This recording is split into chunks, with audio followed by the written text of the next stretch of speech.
like to take it easy and have a bit of a think. Now, it looks like both players are all set and ready to go. No doubt the first game is about to begin. Yep, and there they are. We can see it, we can feel it. It's about to happen, ladies and gentlemen. I hope you guys are ready. Today, on this day, someone is going to go home a champion. The other player will be denied. Both players will be handsomely rewarded, and they will continue on their year knowing that they've gotten here this far. It's amazing. It certainly is, Jeff. And let's get into game number 1 between these two Protoss and Zerg Titans. These Korean monsters. I cannot wait to get it underway.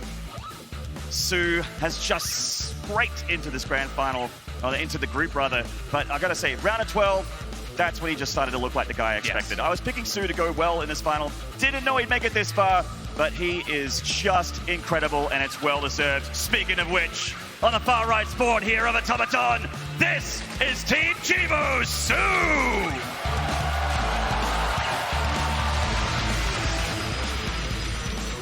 And on the far left, this, the Splice Protoss in the red, he is Stats!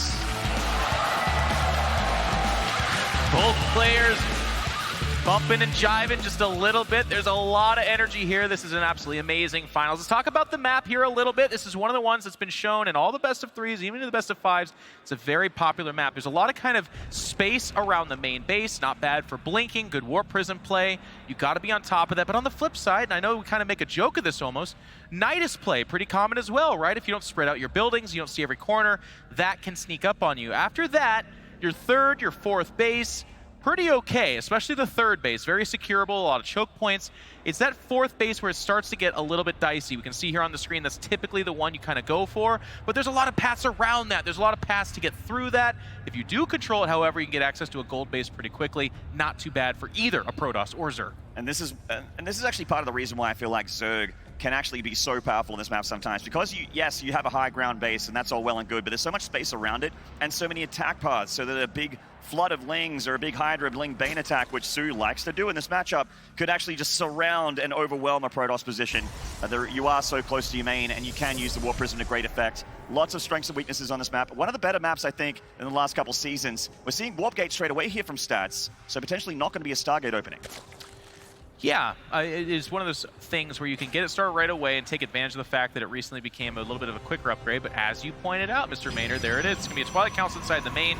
Now, it is an adept off that gateway, and this is early pressure. It's good scouting intel, all that kind of stuff. But it cannot stop an Overlord from scouting further into the base. So it's going to be a question of, does SoO want to get really aggressive? Or does he want to take advantage of the fact that there is kind of a high ground there? Well, I'm going to hold off there. It's going to make a little bit more of a deep dive into the base. We'll see how far he goes. And you can see the Stalker coming off that gateway as well. Shutting that down would be really nice. Now, spotting the Twilight Council here is interesting, right? Because very often we've seen Archon drop that's not that weird. But unless we see a Robo, well, there it is. There's the Robo. So it should be an Archon drop developing here for us. Yeah, it's sort of the big question now is just what kind of Archon drop is it going to be? Get in there, man. Come on, come on. It's a little bit further. He's bobbing and weaving like, do I want the information?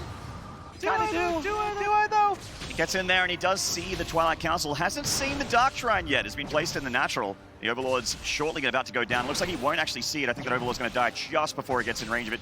But with the Cloak Boys, with these DTs, you can actually do a little bit of damage before the Spore Crawlers get down. There's always a window for the Dark Templar, but there are some Protosses out there that are just a little bit less reliant on, you know, I guess like an earlier attack and more reliant on their Archon Prism control that would just get straight into the Archon stage. And I already like this mix-up a little bit from Stats. You'll have to forgive me for not remembering perfectly, but I think he did Templar Archives drops earlier, and even if he didn't, if he did do the Dark Shrine, he wasn't very aggressive with the Dark Templar. They don't stick out in my mind, but the point is, SoO got to watch that PvZ semifinal. He got to kind of gauge it and say, this is what I think is going to be coming. And already with that Twilight Council, he's saying it's Archon drop, but sometimes, especially in these big matches, you'll cut a few corners. Now, will he cut an Overseer or Spore Crawlers? I don't know that he's going to be that aggressive, but it is a potential, and it could be something that we see Stats trying to mix up here as well. He hasn't got the spores just yet. Of course, there is still time to be able to get them if he needs it. You can see that he's got a lair, he's got a Roach Warren. Yeah, making an Overseer, that's going to be fantastic. Obviously, the Overseer needs to be in position if there's Dark Templar, so if it's in the wrong place, then bada bing, bada boom. That Dark Templar will find damage. Look at the map, though. Yeah. There's nowhere to go. Wow. It's just a full spread of everything. The Ling sees it for a second. Now, often when this gets scouted, you're going to make the Archons right away to kind of delay the Archon phase and go straight into Dark Templar is a huge risk. And you can see that respect from Stats. He says, nope, you spotted me. It's probably too much of a crazy leverage to think that you wouldn't, so I'm just going to go for the Archons. And with that Roach tech, SoO has the Roaches, which are so important to be able to stand toe-to-toe with the Archons. The Queen's job here to try and kill the Warp Prism. One Queen getting a little bit low. The Roaches are off creep a little bit, but nice control from SoO, keeping these Roaches alive against these Archons. Stats getting deflected. I mean, a little bit of a song and dance right there, but you do have to do damage as Stats. I mean, not have is maybe too strong of a word. You really want to, okay? This is not like you're scouting Reaper or Adept where if you get damage, that's really nice. These are Archons. This is meant to fight back creeps. We are seeing that right here. But you're supposed to be killing Queens, like you pointed out, killing a few Roaches. He only killed the one Roach, so there is still more time to go here. But keep your eye on that. If this gets deflected that well throughout, it's going to be really good for SoO. Well, SoO's made a lot of Roaches here. Hello. Yeah. Caught and quartered. Takes one out. So a couple of these Roaches are going to go down to these Archons if he stands and fights. SoO is losing a few Roaches. He made a big round of them, but he's droning behind it as well. I was getting a little bit worried there, thinking that maybe SoO wanted to be aggressive with just pure Roach. Attacking into Stats as natural or third would be a little bit tough at this moment as the Immortals are starting to get up there. Yes, absolutely. Losing the 1 DT there by the... Oh, I love this. Okay, so both these players, again, they know. You watched me, I watched you, you know, I know, you know, right? Like, it's getting kind of confusing to keep track of that, but the point is, you gotta mix things up a little bit. That Spire is definitely that. So the Roaches are making their way across the map. They get the cancellation on the third, that's fantastic. Meanwhile, the Archons are gonna have a little bit of play inside the main. Warp Prism getting low, though, which means its ability to stay here is quite low. It's just sentries. There's not much over. I think an Immortal might be waddling its way over, but even killing the sentries would be a big deal, Maynard. They certainly would. There's 100 gas per sentry that he takes out here. More Roaches coming in from SoO, a couple of them on break. Time to get back to work. In they go, attack it into that third base. Double Immortal from the natural, though. Can he pull back? He might have to recall the Warp Prism. It's actually just flying home here. Wow, even getting the Immortal, it dies there. It is being sentries being remade. Another Immortal is going to fall. Now look, there's not more Roaches coming across the map. He did just make 14 more. I think that's more of a kind of a defensive thing. You don't see a string of blue coming over here, but Maynard, I have to key in on this. By killing those sentries and forcing him to remake them with a Muta switch potentially coming down the pipe, that means things like your Archons, your Stalkers, the things that combat those Mutas are going to be at a low. Now, Spire finishes here, and I am a little bit curious about the fact that he did make these Roaches, because I'm getting really excited about the potential switch. But I kind of think he's not going to do it now, which is a little... Well, okay, there's a few Mutas. There are a few Mutas, so the big thing I want to look at here is he going to get, like, a big Muta switch? Yeah. Or, like, is he going to go for tons of Mutas? Or is he just going to get enough to deal with the Warp Prism and then switch out of it? Some Zergs out there, it's a little bit old school. They get, like, a half a dozen Mutas and just kill the Warp Prism, stop this Archon shenaniganry, and then go on from there. SoO does have them on the way. These Archons finding a bit more damage there, a few more drones, and he's out again. Yeah, but they leave just before the 3 Mutas would have popped out of the main, which is a little... The timing, you know, I mean, this game's got so many things clicking and clacking, and it's just amazing that in that little couple of seconds. Because if he sees that, it's a big deal, but he already has the can in the main. Is there at the... I mean, he's got Archons parked in the main. Does he just know? Is there a can at the natural and third as well? Is he just straight up? Well, Roddy did mention that he has the ability to know the whole map, so maybe he just has a special brain. Well, he actually does seem to be very, very prepared for these Mutas. Losing a probe here and there.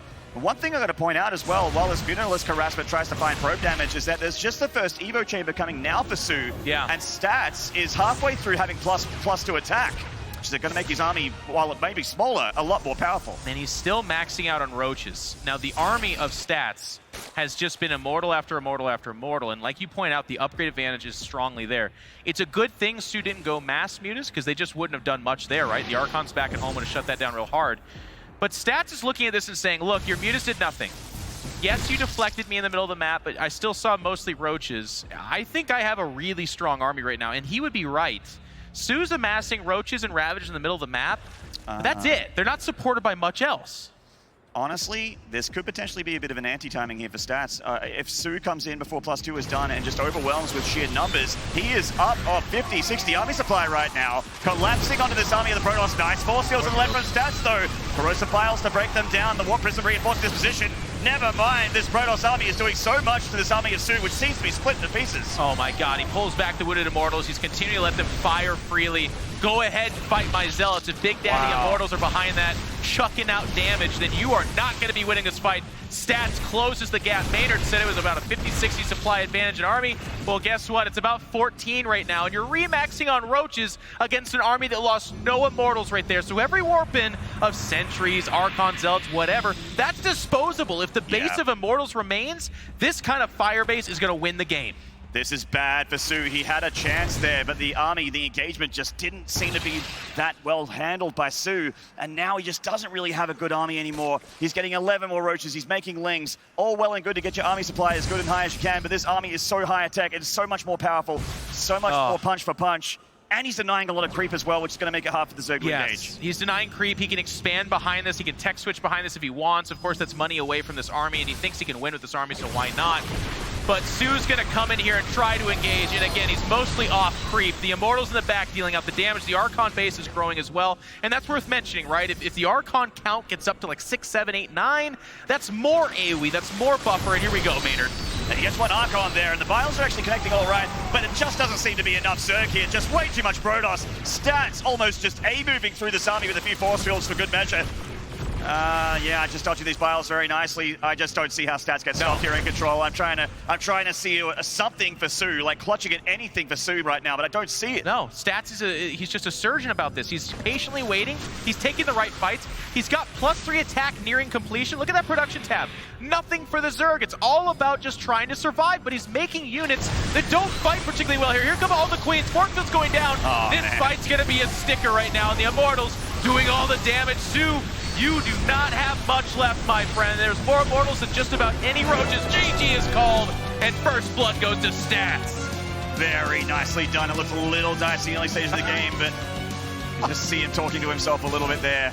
But he just managed to put a clinic on PVZ in the last half of that game. That was beautiful stuff. I feel like a couple of mistakes there from SoO. Hopefully he can tighten his belt and stop those happening. I mean, this is the grand finale. You can't really make mistakes, especially against a player like Stats who will just capitalize on them 100% of the time. There is so much going on here. I wish we could do a 5-hour show to unpack this. It looks like the Protoss moves out with an army and wins, right? Wrong. He goes out there, he's taking favorable engagements. He was even using sight blockers in that fight against the Roaches and Ravagers, dropping the force field, using the Warp Prism to spot beyond the sight blockers so he could do those force fields, and just cutting down the key units of SoO. And when SoO's in this spot where he doesn't have a Hydra Den, he doesn't have lurkers, there's no hive tech, he just has to keep making more roaches. So what does Stats do? Never go to the high ground, never over-eager, never trying to force it. He's just constantly making SoO feed him these units that are not going to take him to the late game. And eventually SoO, realizing the writing is on the wall, committed to a fight he could never win. Stats is forcing SoO to dance to his music, and it's a thing of beauty to watch, Maynard. Certainly is. Well, SoO will have to put on his own tunes and turn the music up. This is just not good enough at the moment for game number 1 against someone like Stats. He's going to have to do a little bit better in game number 2. We'll see what the map's going to be and start talking about these players a little bit more.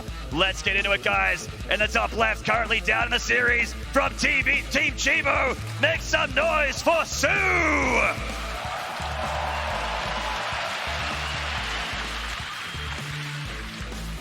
And in the bottom right from Splice, the red Protoss with a great game 1. This is Stats! Maynard, not another second place, please. Stats playing top tiers in Starcraft 2. He's playing the best Protoss I think I've ever seen. It's just a thing of beauty. I love the guy, but SoO, no, not like this, man. And he did it again. He attacked himself into a win in the previous semifinal. But Stats, they talked about it at the analyst desk. He is something else. He will be the aggressor. If you attack into him, that's fine. He's also the shield of ire. When he's out there fighting, you better have something more, Maynard. You were talking a little bit about this. If it's just roaches and you're hoping to beat Stats by what? Outproducing him? Forget about it. It's just not going to happen. He didn't even have that many, that much Immortal production. I think it was just one robotics facility. Yeah. And he just consistently made Immortals after getting the amount of reserves he wanted. He had 7 Immortals with +2 attack in that final engagement. What the hell are 40 extra supply of roaches with +1 going to do? Yeah, off creep too, right? Yeah. SoO did not know where he was at in that game, and that's kind of what's being exposed right now. So it's gut check time. We're on Cyber Forest. This is one of the smaller, if not the smallest map. That could be good and bad for Zerg or Protoss, to be honest with you. And I know that's the most wishy-washy thing we've heard in a while. It's very caster-y of you. It's very caster-friendly, but my point is, if you're thinking about being the aggressor, you kind of have to commit to it, or you got to have something weird going on behind it. Because if you get deflected and you cut your workers, well, guess what, buddy? He's coming after you, and you don't have a whole lot of room. The SoO's going for a bit more of a modern CDP style. We've seen it a bunch in this tournament, a bunch in the online cups as well leading up to this, and in GSL, where the Zergs aren't waiting until 2 minutes 30 to get their third base. They're dropping it before 2 minutes. Greed is the name of the game, and lava production is the name of the game in the early stages here for Zerg. And also turn it, if this was dark, you could also just use that lava to make a bunch of units and go across the map, you know? There's really a lot of options when you go for this, and it keeps the Protoss guessing. Now, we've seen that this Overlord has a one-way mission. Game 1, it did this. Game 2, it's going to do it, and it should be rewarded with that information. It's a quick robo, which we kind of initially talked about as being an anti-Nidus type of thing. I think it still functions that way, but it also is the beginnings of something weird, right? We've seen Immortals in a Warp Prism with charge lot behind it, like no gas mining. It's a crazy all-in, but Stats could do it. We've also seen it be like, okay, it's scouted. I guess I'll just go right into an Archon drop. It's a really nice kind of launching board, if you will. I don't think we've seen a Twilight Council just yet from Stats, just the Robo so far. I mean, the Robo almost always means aggression. It means that you don't want to just make 3 observers and then go, all right, I'm done. No, you get a Warp Prism, you send units across the map. We're seeing that Warp Prism in production right now. Still no Twilight Council, so potentially just a Gateway Army harassment attack here, which is kind of something that Hero showed us a little bit in these series as well, albeit, you know, got shut down pretty hard by SoO. I'd kind of love it if it's the the 2 Adept Warp Prism play. Because I think we all had this, every single Protoss player on planet Earth had the same reaction when Hero was doing that. We're like, this is really cool. I mean, and that was maybe the only time we said that about stuff that Hero was doing. But like the 2 Adepts in a Warp Prism was pretty sick. Now, a Sentry's going to come out here, and Warp Gate's going to finish in a second. I think, is that a Stalker? It is a Stalker in the Warp Prism. So he still has the option to harass. But as we can see, there's no Gateway Explosion. Double gas is being added. So this is just dropping a Warp Prism on the head of your opponent and saying, you got to kind of keep your eye on this. And if you don't scout gateways, it could be, you know, 7 or 8 gateways behind that. So it's a little bit of a scare tactic. I like it. He's using this Warp Prism with the Stalker to try and gun down this this Overlord, but it's flying over what I think is a cybernetic tree or a clothesline. It is, yes. It was a Christmas sometime in the distant future, and that is what it looks like at this point in time. But you know what? It's actually really nice for SoO. As these Stalkers are kind of waffling this way and that, guess what? This is not what this build's intended to do, right? It's not like a, oh, I opened a Warp Prism and 2 Stalker and I sniped the 1 Overlord annoyingly in the middle of the map. It's like, that. Nope, that's not what you're trying to do. This is great for SoO. Says, yeah, go ahead. Spend all the time you want over there. Gets rid of this Overlord and is warping in more Stalkers, getting +1 attack and Immortals with that Twilight Council coming down. I start to think, Jeff, is this going to be a Blink build? Well, that would be weird. That would be super weird. Yeah. It would be. You just don't see it anymore. Of course, back in the day, and I mean way back in the day, Blink +2 timings were very, very popular in this matchup. But it's just fallen to the wayside to Adept Resonating Glaives to charge lots. Nice little bit of micro here from Stats. Rookies first person cam. This is the best Protoss in the world, guys. Enjoy it. Yeah, it's fun to watch. So precise, such amazing actions. I believe it is still Immortals coming off that. It should be some kind of timing behind this. Maybe it's like a recon-based timing, though, right? Like if he sees a certain thing out there, it gets a certain amount of damage done, he goes for it. It's going to be charged. That is the more normal thing in the meta right now. Blink in the heyday of MC was fantastic, but it's really hard against these Zergs that know that you just kind of swarm that style these days. Fight, get a surround, kill, and win. And it is going to be that third. I like this four Stalker into the Warp Prism play. I like it. It kind of is. It's a cheaper version of the Archon drop. You know, yes, it has less hit points. Yes, it does less damage and it doesn't do splash damage, but it still serves the same purpose. You clear creep. You can potentially pick off a queen here and there, maybe drone harassment, that sort of thing. So I kind of like that. Seeing some modern PvZ come before our very eyes. Bit of a gateway explosion here in the main base for Stats, as well as a Templar Archives charge and +2 again. And I mean, Stats has just always been ahead in these upgrades. Yeah. It's looking really, really powerful already. Stats is playing really well, but I want to give a tip of the hat here to SoO. SoO's breaking pace. He's going to go straight to Hydra there. There is some roaches being added to the mix as well, but this is a low econ 3 base. He's only at 53 drones, and keep your eye on that production tab to see if he adds more. Maybe, well, I don't think so. He might trickle out a few more, but for the most part, it's going to be Roach, Hydra, and he says, listen, your opening was cute. You fought back the creep, but this is the smallest map. If I could just escort a couple of creep tumors to mid-map, I basically have half the map covered in creep, and from there I can launch the kind of aggression that wins games. 10 roaches being added behind this as well. Now it gets scouted. It doesn't see the Hydra Den wobbling. That's also kind of weird, right? That usually suggests some kind of timing is coming your way because he's not even going to be bothered for the upgrades. Well, looks like Stats is feeling confident enough to meet him here. I don't know about this. Maybe he's overextending it. That is a lot of Zerg here, Jeff. I mean, Stats, yes, he does have a better upgraded army, and once again, SoO on the lower tech. It just seems like SoO doesn't the want roaches to play have stats speed? as late game. No, he has no upgrades. There's no roach upgrades. speed, no muscular augments, no groove spines, no Hydra upgrades at all, just link speed. And he's taking the low ground here away from stats. He's going to start doing damage here. The question is how much? Stats gives him the low ground. That might be a mistake. We'll have to see how this plays out. Some units are making their way into the natural right now. They're targeting down the Cybernex core. It does die. Good luck blocking off that space. A single Immortal will not be enough. And the army is a little bit arrested. I do think the army of stats is more powerful, but coming down that ramp into this concave would be really hard to do. So he's just kind of sitting there waiting until now. And he comes down here, decent enough force fields. A few of these units are out of the fight. Grossophiles to back them down, and SoO still can maintain this concave, pressing up the ramp here against Hero, or against Stats. He's doing his best. The Hydra's doing so much DPS at the backside. 10 more roaches are on the way, but the army supply is starting to close up. Stats with decent enough fight here with his Warp Prism. The charge lot's coming in for the natural as well. Stats holds again. SoO cannot break this kid. I cannot believe the patience of Stats to sit up in your third base and let your natural get ravaged just a little bit like that, and then to collapse down. They're microing back the wounded units constantly, leaving the Immortals and Archons to be behind the frontal units and do all of their damage. He's doing just the fundamentals, but he's doing it kind of Serral-esque, right? Like it's all the right stuff, but he's doing them all at the same time, and he's not slipping. SoO, I love that shot we got. He looked confused. He's like, wait a second, I think I was up 50-60 supply. Why are you still here?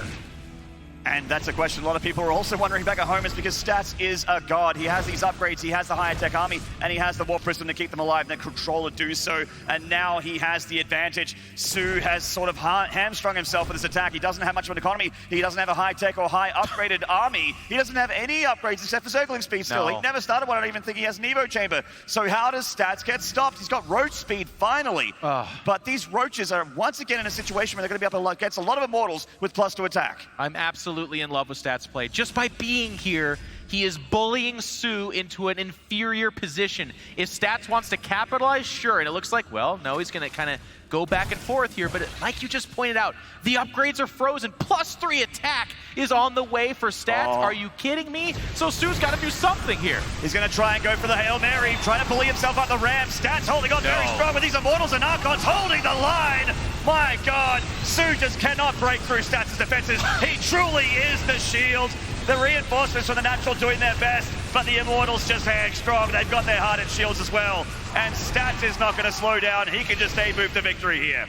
The Immortals are all but untouched. That's it. SoO says, I'm out of here. Stats 2-0 in this best of 7. He's a couple of maps away from $150,000 and calling himself the IEM Katowice champion and getting himself to that grand final as well. I mean, it's just all across the board. Stats is playing the best Starcraft mainer, so I have to ask you, I mean, the question becomes, can SoO hit a different level? Because in these 2 games, he's getting smothered. I'm not going to say it any other way. They have not been close. It has not been, you know, one player making a critical mistake. SoO's playing really well. It's Stats that's playing head and shoulders better than him. Yes, SoO is doing what he wants. He's like, I want to go for an attack before these big scary upgrades finish with a lot more army supply. And while I don't have high-tech units and I don't have a lot of upgrades, I can win with greater numbers. But the answer for Stats has been, no, you cannot, nerd. Get out of my game. Because Stats has always been able to find that defense, and he just doesn't seem breakable. I feel like for SoO to start getting some maps on the board here, he needs to switch gears. These timing attacks, these early game timing attacks, are just not doing it for him. Yeah, I mean, he tried to catch him off guard with that kind of upgrade-less, slightly faster low-econ Zerg attack, but it seems like it's kind of hard to catch Stats off guard, right? Like he always does an opening with that Warp Prism of the 4 Stalkers where he kind of keeps a beat on what you are doing, or in the game before was Archon drop, but always hallucinations behind that. As you said, Maynard, it seems like it's impossible to trick him. You gotta do something else. Let's see if he can do it here in Game 3 on Kairos Junction. In the bottom right, guys, lend him your energy. This is Team Chivo's SoO! It's really getting packed out there. Love this crowd. Make a bit more noise for this guy in the top left. He's dominating the series so far. It is Team Splice's Stats! Maynard, the bad news gets worse. So Wax Angel, very smart Starcraft guy, found a stat here that I absolutely love, and that is that SoO, in every single one of his opportunities for map vetoes, which is everything before this, this is the map that he said, I do not want to play on against Protoss. Ruh-roh. Well, in a best of 7, here it is. And it's game 3. So if he goes down 0-3, it needs to win 4 in a row against Stats. Something that nobody here has done. Not even close. You're asking the impossible. This is a map where he will have another life if he loses this one, of course, but it just it's so rough, and you start to lose hope for SoO if that's the case. A little bit of micro here from Stats, just trying to deny some mineral mining, not the biggest of deals. Both players still opening very standard as well, just Hatch Gas pull for SoO, and we got a Cybercore into Nexus from Stats. Not the greediest opening, but just respecting his opponent a little bit.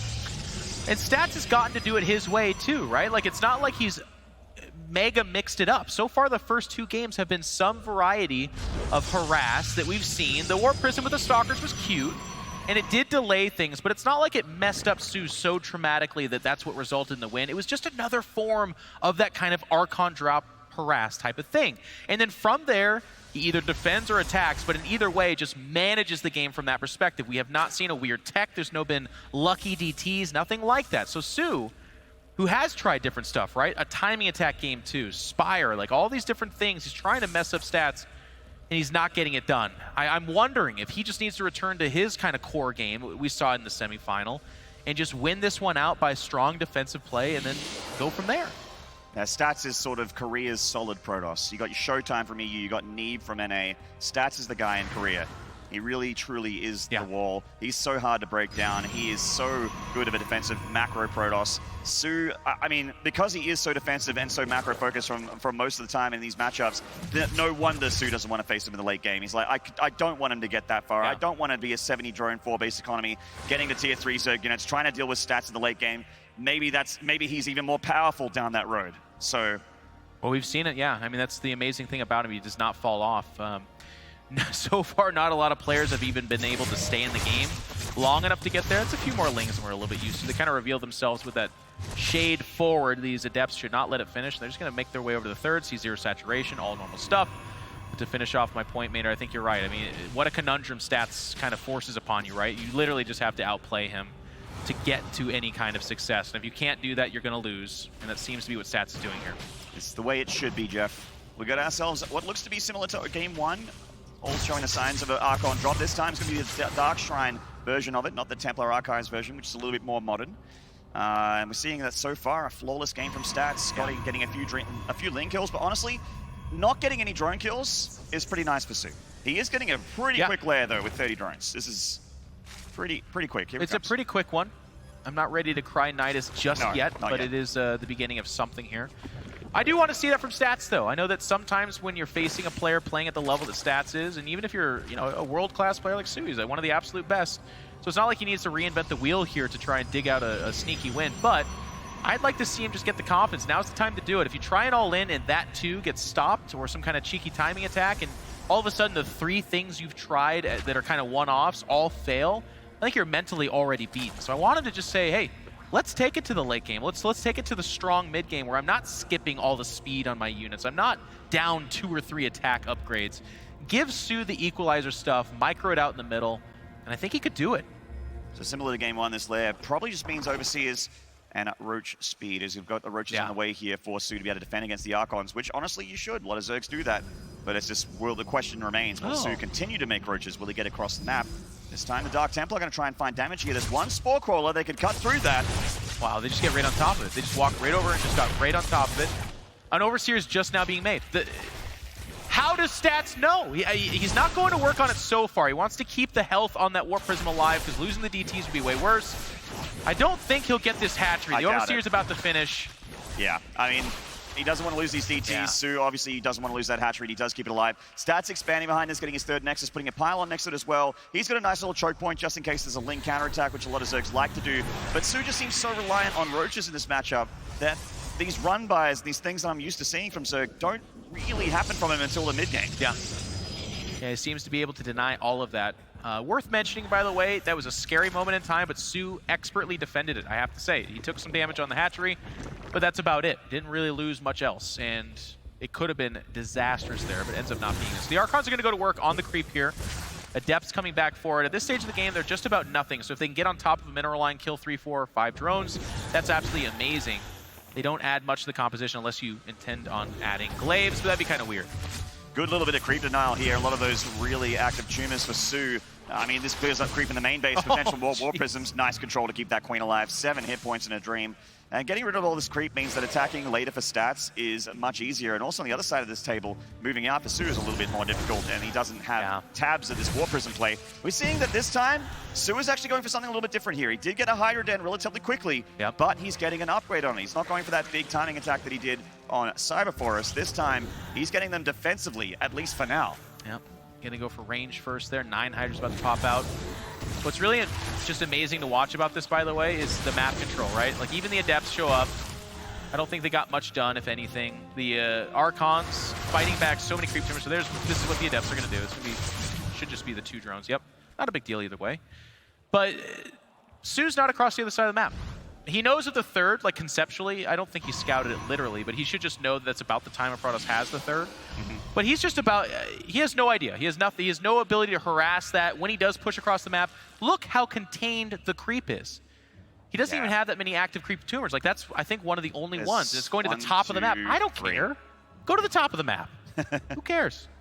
Well, I mean, SoO did make a big bowl of Hydralisks here. He's getting Groove Spines, so it still looks like he's just chilling on creep. If you want to go across the map, Muscular Augments, which we're seeing in the production tab right now, is a little bit more important. Gives those Hydras a little bit more speed, which means that they can actually leave battles if it goes badly, and also reinforce those roaches a little bit easier. Stats is just smothering him. 14 roaches coming out. SoO is either making this, I mean, this kind of army has to be very defensive. It can turn offensive, obviously. And our wonderful observer just pointed out that there's no gas in the third for Stats, so he's thinking about being pretty aggressive. Well, we'll see here. If Stats fights into this, I don't like his chances. Most of his army is mostly Zealots, but so far what he's done is come in, gauge the Predator, and say, okay, maybe now's not my time, and then back up.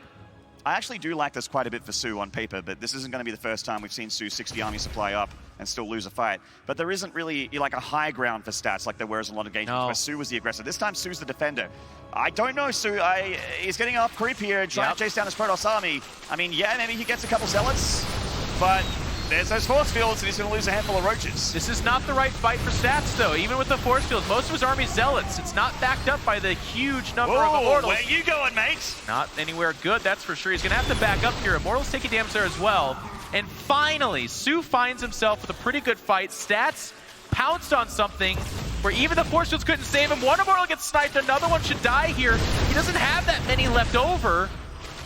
And all of a sudden, SoO's up huge supply, but he's got to be careful about over-pursuing.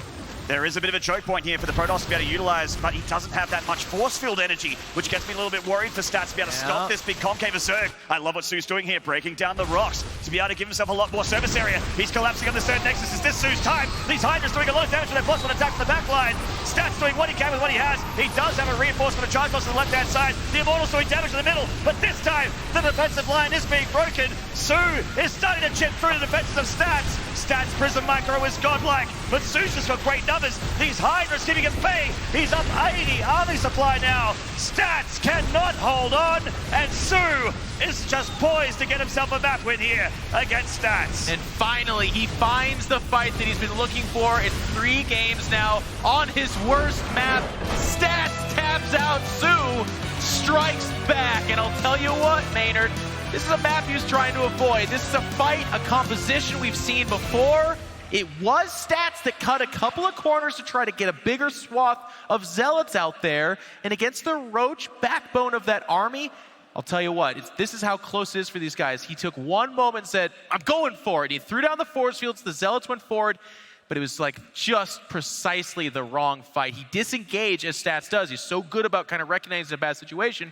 But by then it was too late, Maynard, and he got chased all the way back to his third, and without any sentries, any ability to stop that army from getting on top of him. By the time he was fighting, he was already losing his third. Yeah, for once, SoO showing that he could be such a strong defensive Zerg.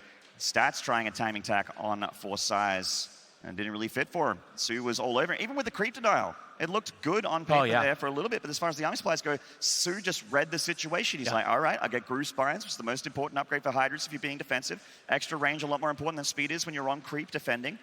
and he just got that army count up, and it was a pretty one-sided battle. There was some nice force fields for stats, and he was retreating way off creep, but after the sentries are gone, force fields are gone, you cannot stop 60 extra supply of Zerg. The micro potential is just not really there. I wonder if this game comes back to haunt stats, because like you pointed out, he was murdering the creep. There was nothing in the middle of the map. He was absolutely containing him. He was on 3 bases. Guess what? SoO was on 3 bases. He wasn't even like that densely saturated. He didn't have this mega bank, some huge switch behind that. SoO was kind of, once again, all in on the idea of getting it done with his roaches and hydras, but he was going to have to go across a map without any creep to kind of get him there in a quick way. It was going to be rough, but it was actually stats that thought he would change the pace and be the aggressor, and it was the wrong call. And I doubt that Stats is the kind of guy that's going to make too many of those mistakes over and over again, knowing that he can just adjust. With extra maps under his belt, he is, of course, in an advantageous spot in this series, but at the moment, only 1 map ahead on SoO. It's wonderful to see him fight back here. I'm glad we got ourselves a bit of a series that SoO actually can go toe-to-toe and make Stats bleed. Yeah, I mean, it's funny how fast the dynamic of these best-ofs change, right? 2-0 and a best-of-7. You're not there yet, but you're getting close. You win that 3rd game, and then it's 3-0. And it's like historic, the amount of times that people have taken a 3-0 lead and lose that best-of-7. And when I say historic, I mean it doesn't happen often. It's a very hard thing to see happen. But at 2-1, we have a basically brand new series in the sense that SoO is starting to believe. He did it on his worst map. He did it against the same kind of thing Stats has been doing. I mean, yes, he stopped the gases 3rd. Yes, he had fewer probes and went for an attack. But it's still Stats. He disengaged when he realized it was sour. He pulled back. He had his Immortals not getting touched. Like, he had all the elements there. It was just a couple of little things that divided the difference between win and loss. Very excited to get into the next map here to see which players decide what they're going to do here. Yeah. The crowd getting fired up. No doubt it's for Starcraft. Absolutely. Why else would you ever attend a gaming event, as far as I'm concerned? But Stats did take a little bit of a break, stepped off the stage. It's going to take a moment here in this final moments of the tournament. Katowice getting fired up. A lot of great stuff happening here. Beautiful stage. I guess at this time, it's also worth mentioning, I want to give a shout out to everyone that made this possible. Of course, the wonderful team at IEM. We have some great observers. Mapu, Koka, Indy. These are fantastic guys who have been doing it all week long. And then our fellow co-commentators, everyone. Amazing to work with. We have a lot of laughs back there, as you can imagine. A lot of laughs. I hope it's really come through the broadcast for all you guys watching at home, but this has been one of the most fun events that I've ever worked at in the, I guess, 6 years I've been doing international casting. You, a lot longer. This has been so much fun. We're all such good friends, and we're having such a great time. The crowd helps a lot as well, you guys, with all your energy, with all your love for this beautiful game, the greatest game in 1v1 esports. That's been awesome. I'm excited to... The other fun thing about StarCraft 2 is, of course, when we get home, there's talk shows, and there's future events, and there's... All we do is talk more about this, right? Like, this tournament will be talked about for the rest of the year, because it's one of the... I mean, it is the premier event outside of the actual gigantic world championship, and that's not even said lightly. And it gives a run for the money at that event as well. This is the place to be. So yeah, we're really blessed and honored. Certainly, it's one of those few events where all the regions come together to battle to see who truly is going to be on top in the end. Yeah. You know, our world champion Cyril, the greatest player in the world, unfortunately bowing out a little bit earlier. So we have our all-Korean grand final, but that is the only unfortunate thing about it. These 4 players that went down to 2 all deserve to be here, are all sick of being second place, and are all desperate for this first place win here at the biggest tournament for StarCraft 2 of the year. And of course, a big seat and a huge payday. So we got to get that seat in the global finals at the end of the year. Yeah. Stats is back, resuming his position, so we'll get into game number 4 here in just a few moments, and the action will resume. That's right. All right. Well, both players have had a chance to cool down. We do too, because we were actually getting a little bit hot and up here. You know, getting very hot under the collar. I'm pretty sure I saw steam coming out of InControl's collar just earlier.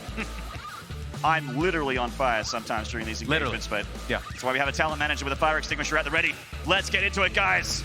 Map number 4 in the top left here of King's Cove. Getting a win on the board. It is Team Chivo SoO.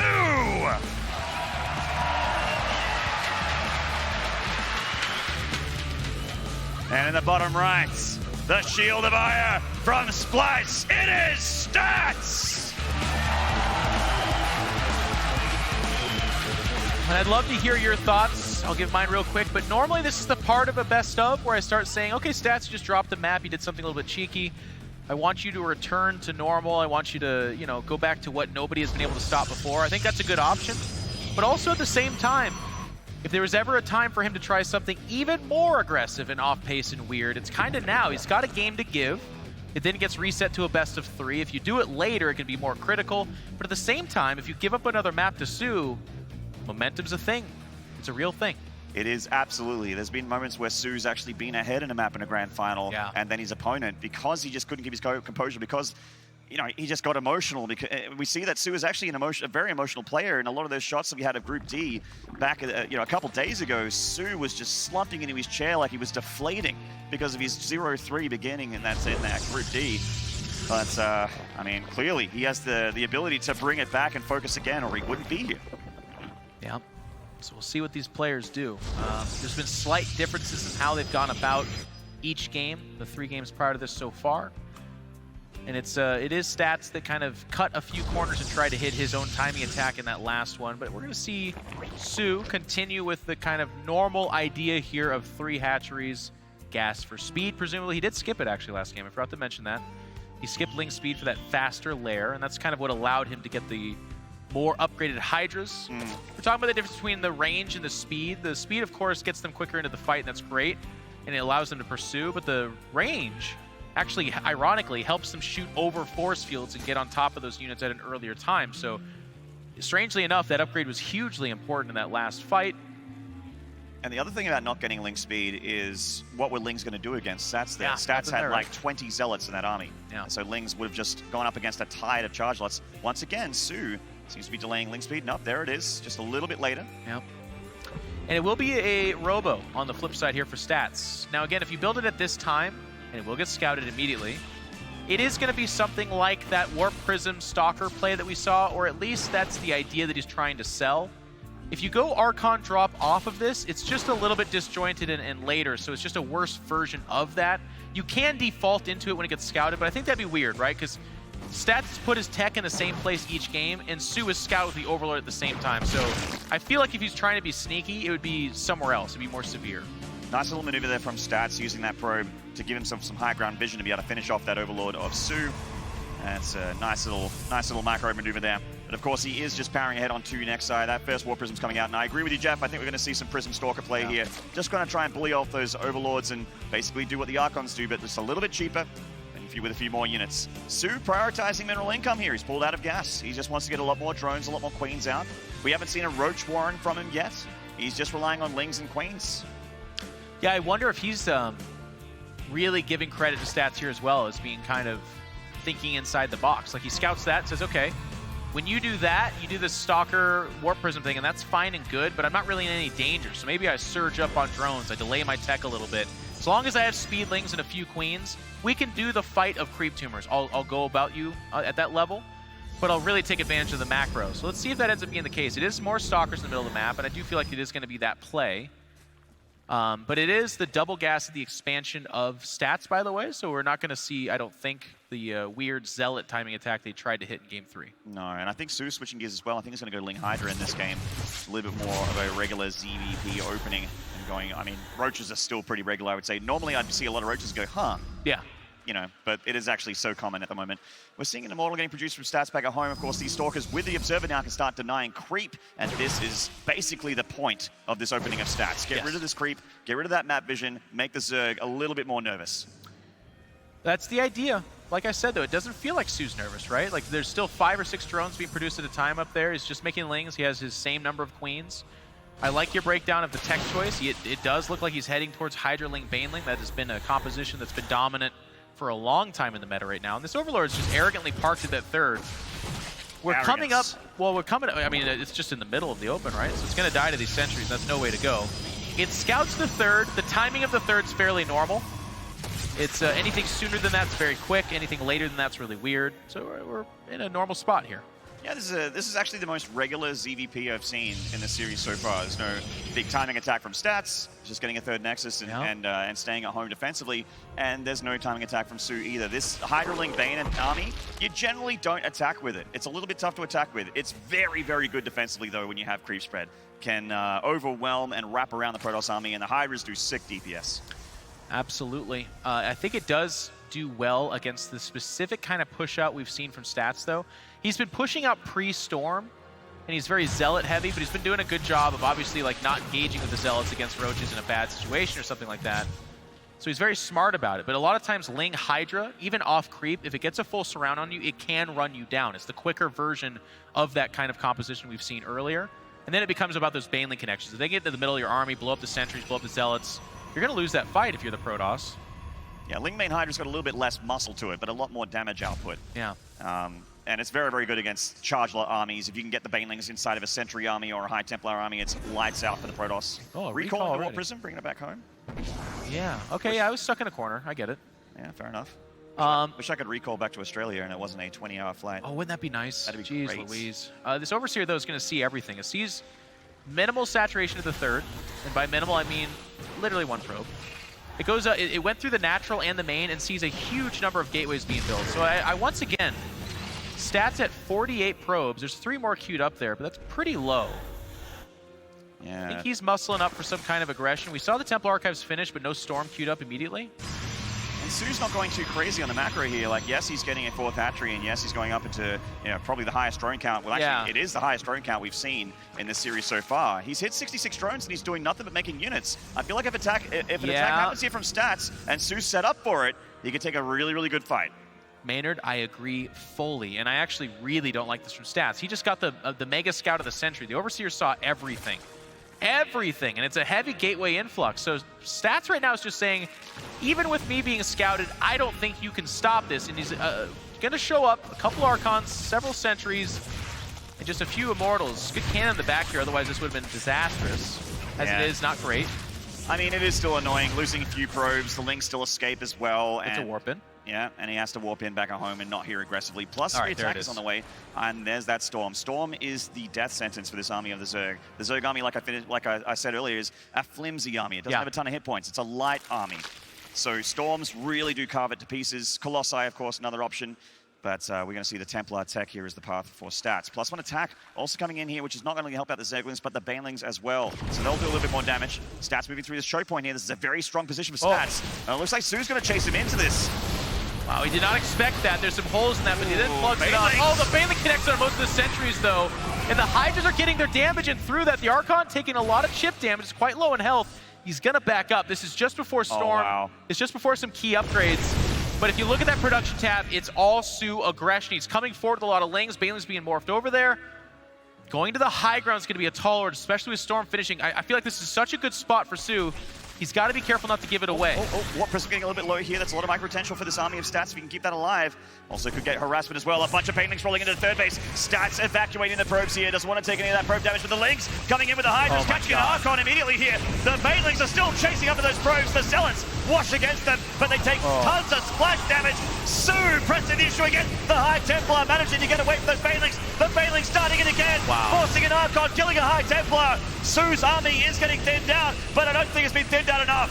No, it's done so much damage as well. A lot of the probes did die there, and more are dying in the background. The Immortals have nothing to protect them, and that's it. He's one thing to tap out. Oh, man. Boy, it looked like he was thinking about it, at least. He might hang in here for a second. Maybe he was all tapped talking to a friend, but that would be really weird. This is a grand final. He's surrounded these Immortals, and it is looking like it's all over here. There it is. SoO's tied it up. We're down to a best of 3, Jeff. Wow. Absolutely amazing, and I'll tell you what, I said it, I got nervous for Stats. He moved out, he was thinking about doing an attack there, and what's so good about Stats typically, and was good here too, just not good enough, was he said, whoa, wait a second, this is not what I was expecting, you have way more than I thought, and I do not think this fight will go well. But even by the time he backs up, every little mistake he made was a Baneling getting through, was Hydras hitting Archons, and it was just too much. SoO was able to capitalize and get on top of the third. Ironically, it was the Banelings, right? Like, they come waddling into the third. He's doing everything he can to scatter away, but in doing so, he donated, essentially, 2 Archons and that high ground positioning, and it was SoO that was able to capitalize. Great couple games here from SoO, and they were both very different games. In fact, every game's been quite different. Yes. Neither player is doing the exact same thing. While game 1 and 2 looked very, very similar, they were still very different in how they rounded up. There's so many moving pieces in a Starcraft game that each game has had a very unique sort of footprint here in this grand final, with Stats having a lot of trouble there with the Lingbane Hydra, and even on King's Cove, which I feel like is a map that generally as a Protoss you do okay against it. There's a lot of choke points. There's, you know, that big path through the middle. Force fields are a nightmare for a Zerg. You have a high ground third base. You have a high ground natural. It's a hard unit composition to make happen, but SoO, he's a god. He made it happen. He made it work. And Stats with that second loss has lost more games in a best of than he has this entire tournament. He's blanked everybody. He lost 2 games in the entire group stage. He's looked unstoppable. SoO is doing something about that. He certainly is. And if you want to see him keep winning maps, then lend him your energy. Make some noise on the top left for Chivo SoO!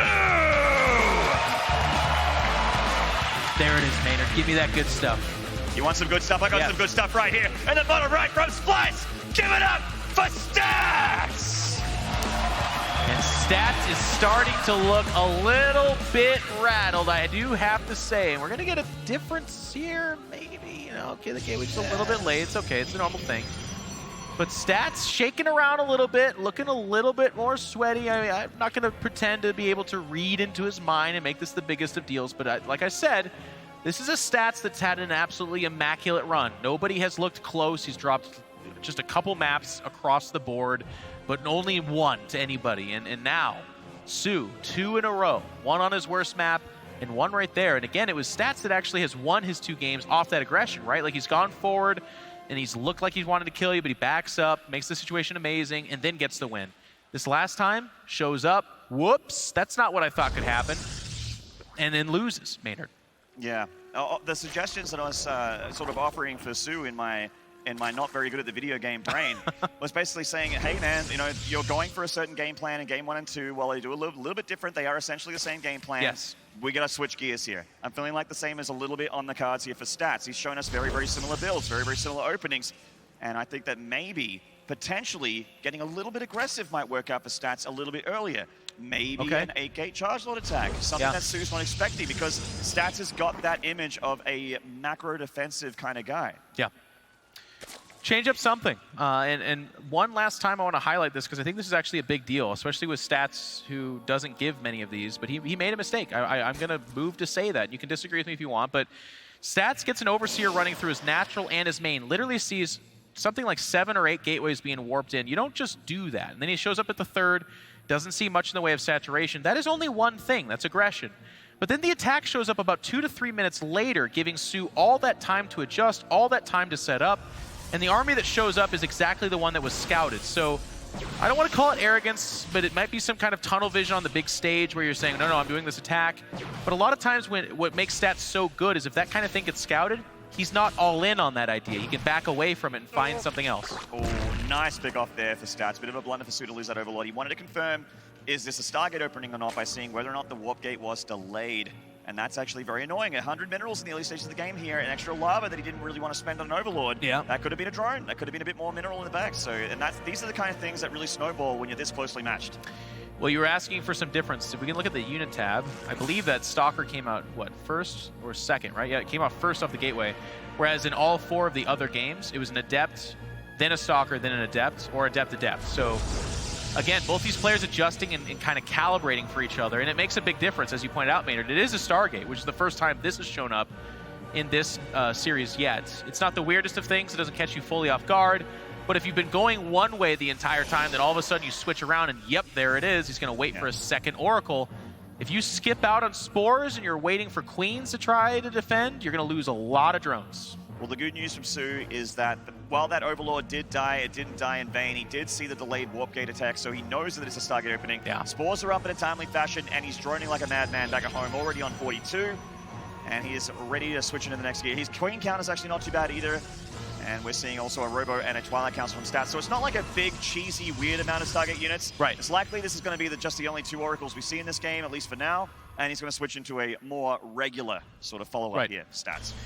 Well, it's 2 Grandmaster chess players going back and forth. Like, if you didn't scout that, if you weren't as on top of your information as what SoO is here, 2 Oracles can show up and kill the greedy Zerg, and that's the cheapest win you've ever seen Stats get. But it's not so easy, right? SoO did scout it. There are Spore Crawlers. There are Queens. So this move is not going to get the win that Stats wanted. But to your point, it's not an all-in either. Oracles, of course, find themselves fantastic scouts. They can continue to harass, and they did just force the stack defenses. Actually, they found some greed. Never mind. No Spore there. Yeah, I mean, the natural is usually the one where the Spore isn't, because it's a little bit harder to fly into, but Stats, on this map, you have a little bit more space. You managed to get into that natural, find some drone kills. SoO made a lot of length behind this all, and it looks like he's going to be able to deny that third base. Stats really doesn't have any ground units. Another mistake. Those units are usually tucked into the minerals where they can kind of minimize space. That's a cancel third. I don't care about these Oracles. They should not be able to reduce this. A little bit of mixed fighting. Did get canceled. Cancels the pylon as well. And that's awesome. Amazing. He gets the Zealot, gets the Adept, and then also the cancel. And now it's Stats having to reach into his bag and say, wait a second, things aren't going perfectly for me. What do I do? Whoa, a Spire here from SoO. He really doesn't like War Prism stuff. He really doesn't like these Oracles. He can shut them down. He could, of course, be a giant Mutalisk switch. There's always that option. Generally, it's just a half a dozen Mutalisks to shut down these Oracles, to shut down a War Prism. But, I mean, the thing is, the reason why Zergs don't usually go full ham on Mutalisks is because it usually turns into a base trade. Right. And that's when things get weird. Or it just gets put down. If it gets put down, they don't fight very well, right? It can only be a base trade. And the longer the game goes, the harder that gets to pull off as well. So it's just a little bit too risky for some of these players. And if you're as good as SoO, you can see why he doesn't opt for that very often. Here comes that delayed Archon drop. So you're going to resume that harass. And the third did get stopped, but immediately resumed after that. So Stats, some speed bumps, but not the end of the world. Roach is coming down here to help out their Queens. And the Archons are being deflected for now. Nice transfusions from the SoO, but likewise, nice creep denial from Stats, getting a few of those active tumors there. The third base has got some Zealots on them. They don't have charge just yet. Looks like another Ling run by, but some Zealots with good positioning between the pylon and the Nexus can hold this many Lings. And they were making their way to the natural to see if he was still being greedy and not making any more Sees spores. the Spire as well, by the way. Yep, sees the Spire. Gonna get a couple Queens here. That's a big deal. Wow. That's a lot more damage than I expected for these two Oracles, and it looks like SoO's just like, oh, I'm out of position. This sucks. I lose 2 Queens for free. My Spire gets scouted. Oh my god. Come on. 1 hit point. Okay. All right, well, we got a badass over here. Yeah, we got somebody with somebody who's feeling pretty good right now. And they picked off the Queens too, so they're actually kind of safe tucked in back there. But our observer pointed out that some creep did die in the background, and losing 2 Queens on top, that's going to slow things down. So SoO doing what he can. I mean, it's actually amazing the creep spread that he has facing the kind of harassment that Stats has been putting out there. But this has slowed down a little bit. Oh, SoO's in the natural by the looks of things. Those Lings got past that Zealot. Uh-oh, in they come. We're in that first person came there of SoO and Stats. Now we're just looking at the game here. The Ling's getting on in here, but it looks like Stats is already so ready for this. He's got that cannon because he scouted the Spire. He knew that mutas were a thing. So getting the cannon down there, warping in a few Zealots. He's already producing it's not Vikings. That's a Terran unit. Making Phoenixes to deal with them as well. Yep. You know what? It's an inexpensive move. It's once again just the chess masters going back and forth, right? Like those Lings run by some other Protosses to get 9 probes and scout a critical tech and win the game. In this case, they see that there's photon cannons at each mineral line. They see the explosion of gateways, so that's good. But they didn't get a lot of damage in. Just a nice play, nice thing to check. Stats is hitting a bit of a window here where SoO is sort of tacking into something else. He's not making anything from his Spire. He's actually switching into Lingbane Hydra again. But he hasn't got a big swell of units up yet. He's just producing them now. In fact, he's just lost an Overlord. He's supply blocked right now. The amount of production he has is limited until his Overlords come out. This window could be the game-winning maneuver for Stats. Yeah, I believe there's no storm behind this. Yep, there it is. It's getting queued up right now. So Stats is not all in on this idea. They're very close in supply. I feel like this is once again that comfortable spot for Stats where if you give him the position, he'll take the fight, and it's going to be bad for you. But from going from low ground to high ground, he can't really do it. Now, thankfully for SoO, the 4th base is actually the lower left-hand side. And the timing for it's pretty good. I believe it's even partially saturated. So as long as the positioning remains, it's very saturated, remains good for SoO, he can take this fight. As you point out, he was caught off guard, but time has gone on, and Zerg produce explosively. So he's got what it takes to stand up to this for right now. He just doesn't want to take a bad fight positionally. Looks like a lot of his units are coming to deal with this charge lot run by here, which does get deflected, but now Stats know that this is the army of SoO. SoO's going to get Baneling speech here shortly as well. He's morphing a ton of Banelings. Stats just feels like he doesn't have what he needs to break through here. Yeah, he's going to back up. He's going to wait for Storm. I mean, he saw the Banelings get morphed on top of the Zealots, or he saw them. Whether or not he looked, we'll have to wait and see. But Storm is the answer. If it is going to be Hydras as the backbone, Lings, Banelings, a couple of good Storms off the backs of force fields, and that stuff's gone. SoO's also taking a 5th base, and we have not seen a 4th base attempted yet from Stats. So right now, that's going to become a big deal. If Stats gets tunnel vision on 3-base aggression, it's all about that attack then, and falling back to a 4th. This concave, though, these Banelings are looking for those high Templar. Stats! Gotta get those storms down! The Banelings really nice force fields from Stats! Oh my god! What an engagement for the Protoss! Those were the most last-second force fields you could possibly have. There's a Zealot run by hitting up the natural, heading up into the main as well. It's mostly Lings coming out for SoO. The supplies got very close there. This did win him the position to deny that 5th base. The entire army goes up to the main and deals like 5 Zealots, which means his 5th is dead, but maybe also the 4th. Yeah, the 5th is down, and the 4th is the next on the menu here for Stats, and he's all over it. He has high ground as well. In comes the Banelings. Are there more splash damage here? Actually, there's no more storms in this army when they're looking for Stats, but he has so many Archons to tank on those Banelings. I don't know if SoO has the numbers here, man. I mean, the Roaches are insulating. The Hydra's doing so much damage behind this. Yes, he's kiting backwards, but the health is running low. SoO's up in supply. Stats still only on 3 bases. He's put the game on the line right here. Link's coming in to reinforce, and he will be repelled. The Warp Prism getting targeted. It doesn't. Oh, it just gets out, but the Immortals are left behind. And now 117 supply to 92. He's got to find something else. Oh man, an overextension from Stats. Maybe he thought he had High Templar in that army with a bit more storm, but there was no splash damage there, and it looked so close for SoO, but it really snowballed into his favor there once that front line got dissipated.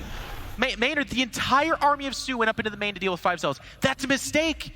I'm not going to... Stats did what we would all do. He's like, okay, kid, I'm going to kill your bases now. But by taking the fight, he put himself in such a perilous spot. Now, SoO, yeah, you're up in supply. It's not that much, though. It's going to come down to these storms, man. If Stats can defend this army, defend this army, it could put him back in the driver's seat. He's got a few storms here on these armies, and it has to be nice storms. Nice breakaway on these Banelings from SoO. He gets a bit of damage, but he still has primarily more Banelings here in this army. A lot more Lings are coming through. Both players in a relatively low economic situation, which is not so great for the Zerg. The Banelings getting they connect with the High Templar there. The Archons are being fought, which is not part of the battle. The Zealots are going into a concave of Zerg units here. SoO doing the damage again. There's just not enough. The Zealots are getting warped in, but they're dying just as fast. 129 supply to 74. Stats is dead again. It's SoO's won 3 in a row. He's one game away. This kid was 0-3 in group stages. Wow. He should not be here, but he is. He's earned his seat, and he is on match point against the best Protoss in the world. What a series from SoO. Maynard, my heart can't take it. I was asking for a Game 7 earlier. I'm actually going to move to say I take it back. I don't... Be careful what SoO you wish has for, won man. 3 in a row. He's 1 map away from removing one of the biggest gorillas on someone's back I've ever seen in my life. This guy has had to stand up there and answer questions like, you know, how does it feel? You lost 5 GSLs in a row. You just can't seem to get there. And he's been so... He wears his heart on his sleeve. He's been nice about it, right? He's saying, I'm out there trying. It's a big honor. And here he is on one of the biggest stages in all of StarCraft in Katowice, Poland. If he could do this, if he can overcome Stats and win this championship, you will see the liberation of someone's soul like you've never seen before, man. He wants this so bad. Can taste it. But he's been in this situation before, Jeff. Oh, my God. Not here in Poland. He's been in this situation before. In a best of 7. How dare you. He's seen this third map. It's the 4th one, Jeff. Oh, Maynard, don't. It's always the 4th one for SoO. No. I want to believe. If Stats wins this next one, you're going to be solo casting the final map because I will be under the table in the fetal position. It's just too much.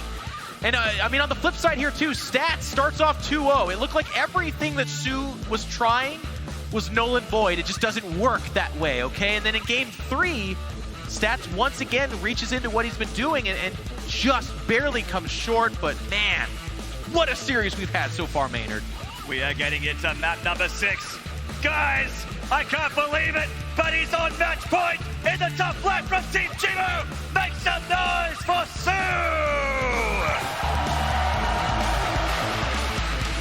It's all for this and for the money, and let's see that BlizzCon in the top right. Can he fight back? Let your Protoss heart sing for Splice and Stats!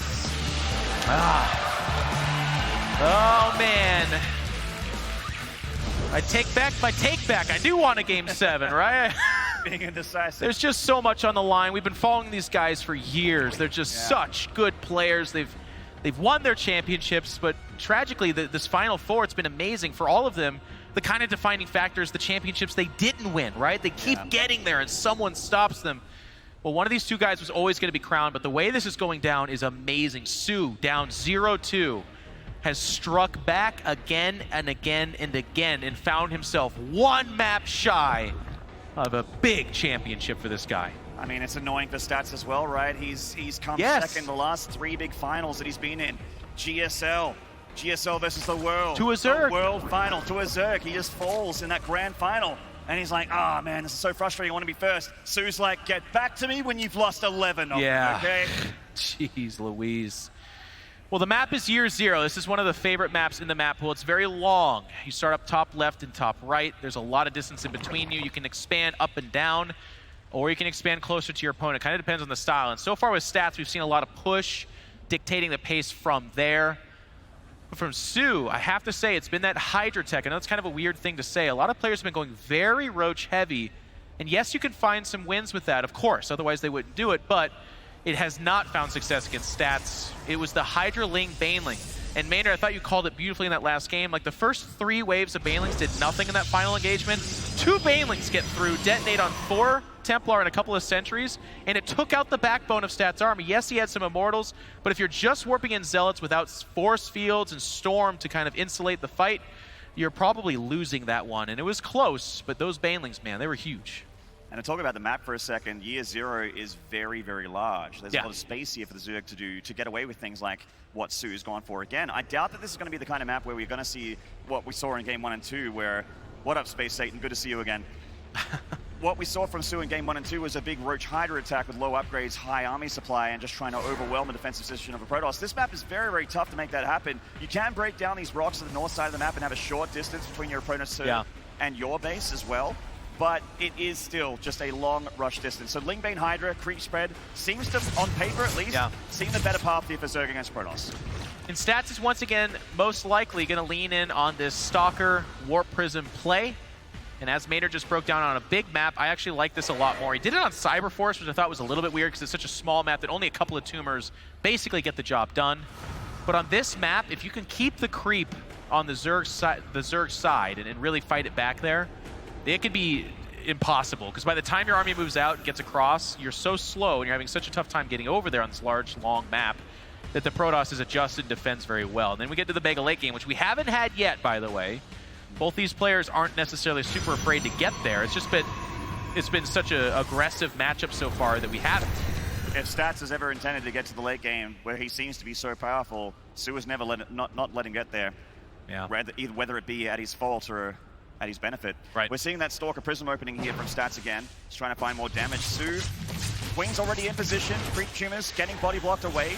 Pretty nice defense so far here from the Zerg. Yeah. And also coming in here, confirming that the Robo's being chrono boosted. He knows Immortals are on the way here as well. Queen being queued up, some Lings. I'm keeping my eye on that production tab very closely.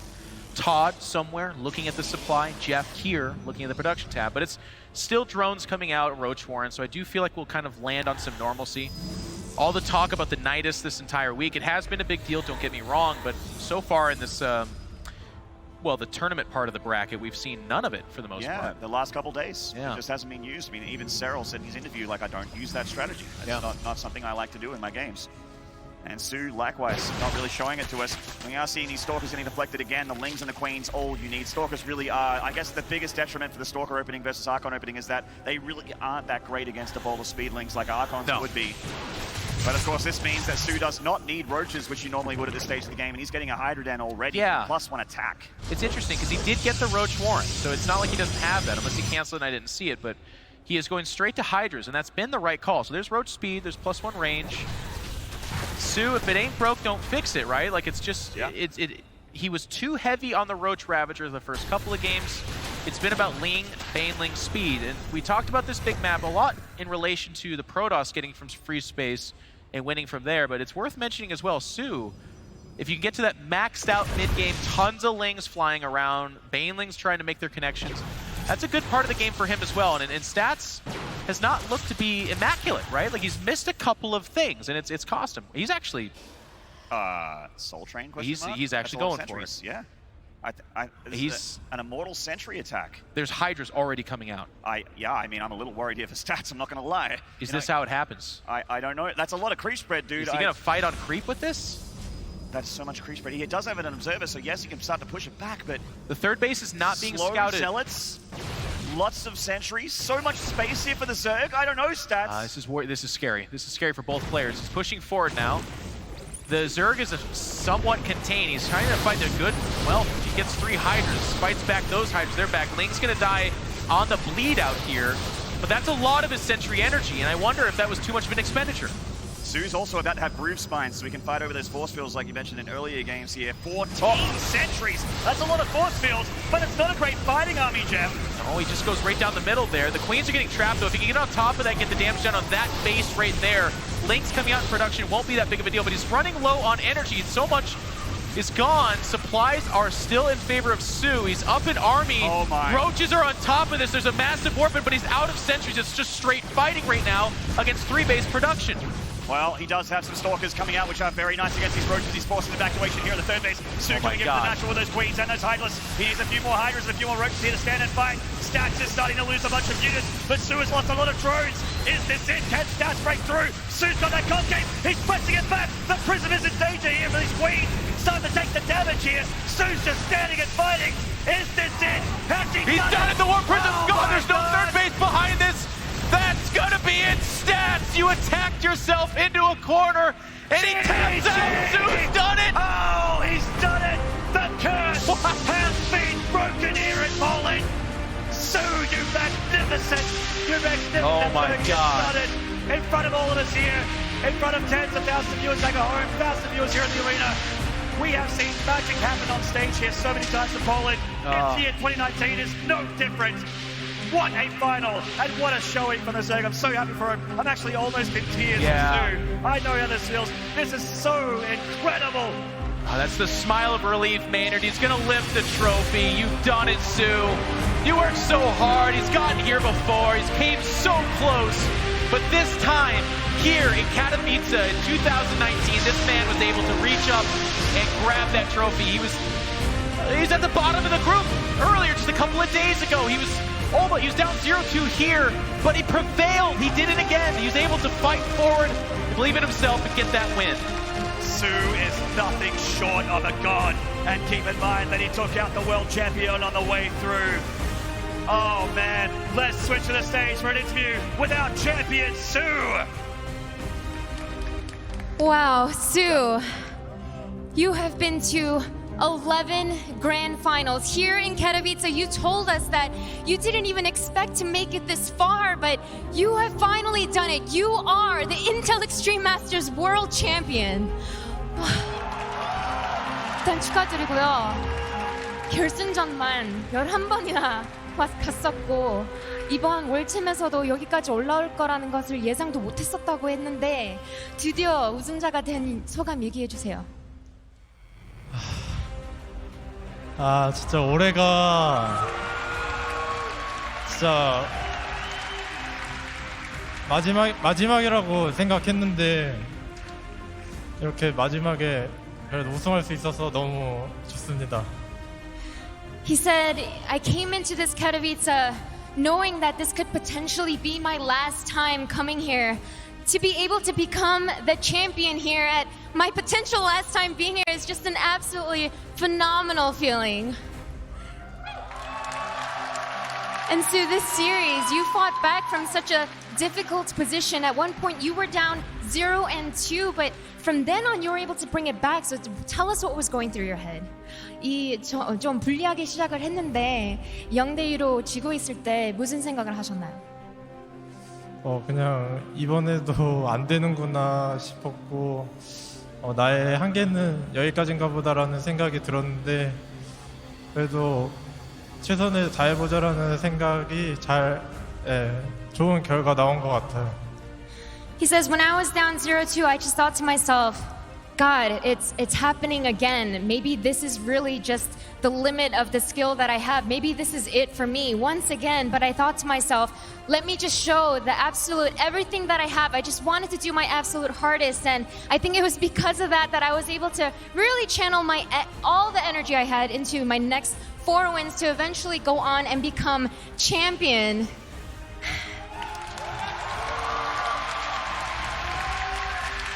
And Sue, it's just so apparent you're feeling so much right now.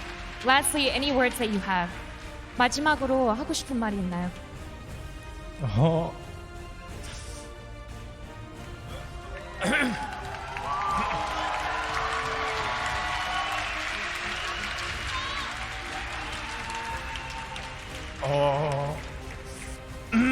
우승하는데 이렇게 오랜 시간이 걸렸는데 지금까지 기다려준 팬분들에게 항상 감사하고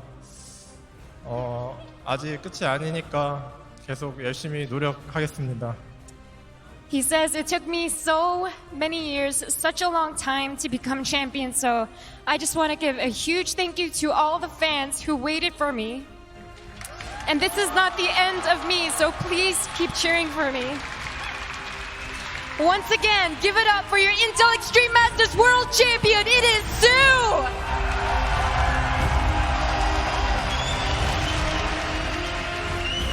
Oh my God, I'm right there with you, Smix. This is an unbelievable moment, and what a welling up of emotions for that man right there. SoO has crowned himself a world champion. He has finally caught his white whale that he has been searching for years and years. Guys, what a moment. I was almost in tears just then as well. This is amazing. Never give up, never surrender, no matter how many times you fall down. This man shows that you can just keep getting back up again. And finally here at the end of such a long road, no player expects it to take half a decade from your first championship finals to actually winning one. But he's finally done it. I just want to say, James, it's really messed up. You're cutting up onions in front of all of us right before we go live. It's super unnecessary to do that. We were all on the verge. But we're professionals, so we're going to keep this together. Man, like, sometimes you want to talk about Starcraft, sometimes you want to talk about the games, but sometimes the story is so much freaking bigger than the games. And yeah. It's actually amazing. Like, I honestly thought Stats was going to win, and after the first 2 games, I was like, please let him win a map, at least give us a real finals. And he turned it around. He didn't just level up, he tripled up or something. I don't know where he got it from, but suddenly SoO became what we all knew he was capable of. But oh my goodness, it's actually beautiful. It's truly amazing. And actually, with everything in the bracket leading up to this, I didn't believe I was also going to feel all of the emotions that I'm currently feeling right now. No. Never mind what SoO is feeling right now. This is actually crazy. A lot of us, all of us on the desk here, we were thinking, high favorite, Stats is going to be able to do this. And it didn't look good for SoO at the beginning of it all, but he turned it around somehow, some way. He comes out on top. It's a magical moment here in Katowice. Well, we weren't mentally prepared for a reason, James. It's because he's been to the finals, he's been up before, and he wasn't ever able to close it out on such a big stage. And part of me, even there, when he was up to 3 games, kind of didn't fully believe that he would be able to pull it together. And you can imagine he had to fight that voice as well. He more than anyone has that voice of doubt in the back of his head, but he's overcome it here today. He pulled together some incredible games and just poised in the face of the biggest moment of his career. And like I said before the finals as well, the irony, there were so many tournaments where SoO came in as one of the top favorites, looked like the favorite in the round of 32, the round of 16, the quarterfinals, the semifinals, and it always went wrong. Coming into this tournament, he was an outsider. He's always a dangerous outsider, but he wasn't one of the top 4, top 5 picks. You look in the group stage, he's almost down and out. If he would have lost 1 map more in the round of 24, where you play 5 best of 3s, 1 map, he would have been out. He wouldn't have made it into the bracket. The bracket began and he showed us things that we didn't even know he was capable of.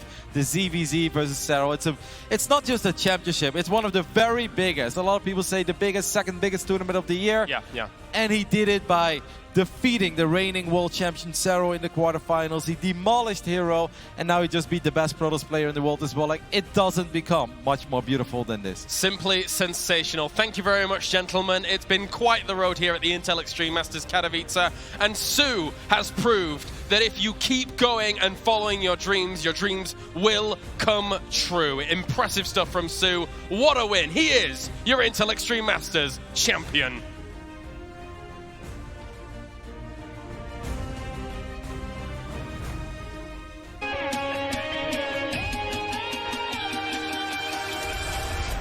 Something in the air tonight.